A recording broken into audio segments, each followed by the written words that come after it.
राधे राधे। आज कामिका एकादशी व्रत है और सबके लिए यह एकादशी बहुत अच्छी होती है। तो हम पढ़ेंगे आज इसकी कथा। तो कथा इस प्रकार है कि युधिष्ठिर ने सवाल किया, गोविंद वासुदेव, आपको नमस्कार है। श्रावण के कृष्ण पक्ष में कौन सी एकादशी आती है, उसका वर्णन कीजिए। भगवान कृष्ण ने कहा, राजन सुनो, मैं तुम्हें एक पाप नाशक उपाख्यान कहकर सुनाता हूँ, जिसे पूर्व काल में ब्रह्मा जी ने नारद जी के पूछने पर कहा था। नारद जी ने प्रश्न किया, भगवन कमलासन, मैं आपसे यह सुनना चाहता हूँ कि श्रावण के कृष्ण पक्ष में जो एकादशी आती है उसका क्या नाम है, उसके कौन से देवता हैं तथा उससे कौन सा पुण्य प्राप्त होता है। प्रभु ये सब बताइए।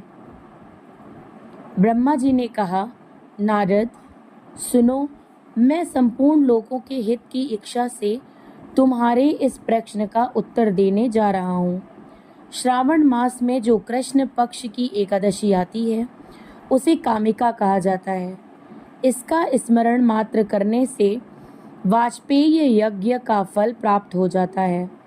एकादशी के दिन मनुष्य श्रीधर, हरि, विष्णु, माधव और मधुसूदन आदि नामों से भगवान का पूजन करना बहुत फलदायी होता है।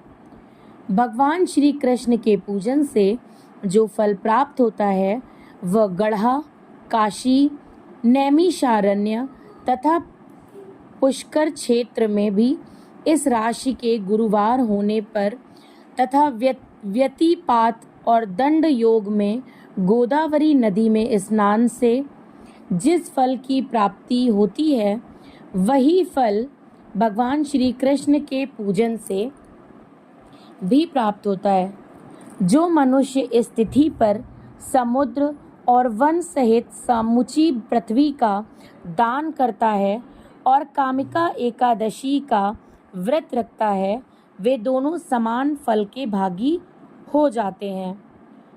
जो कोई व्यायीपात हुई गाय को अन्याय सामग्रियों सहित दान करता है, उस मनुष्य को जिस फल की प्राप्ति होती है वही फल कामिका का व्रत करने वाले को मिलता है।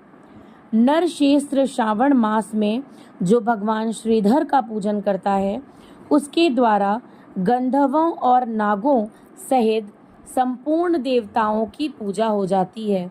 अतः पाप भीरु मनुष्यों को यथाशक्ति पूरा प्रयत्न करके कामिका के दिन श्री हरि का पूजन करना अवश्य चाहिए।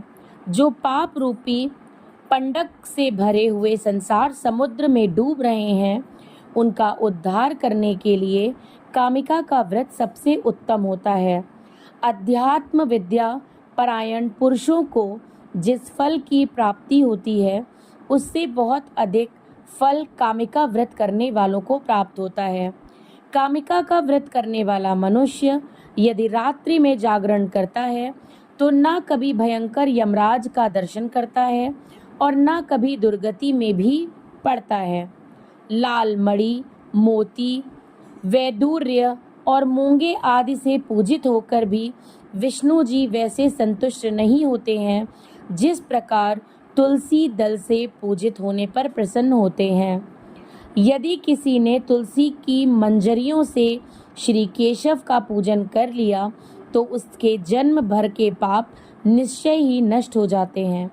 जो दर्शन करने पर सारे पाप समुदाय का नाश कर देती है, स्पर्श करने पर शरीर को पवित्र बना देती है, प्रणाम करने पर रोगों का निवारण कर देती है, जल से सींचने पर यमराज को भी भय पहुंचाती है, आरोपित करने पर भगवान श्री कृष्ण के समीप लेकर जाती है और भगवान के चरणों में चढ़ाने पर मोक्ष रूपी फल प्रदान कराती है, उस तुलसी किया देवी को हमारा नमस्कार है।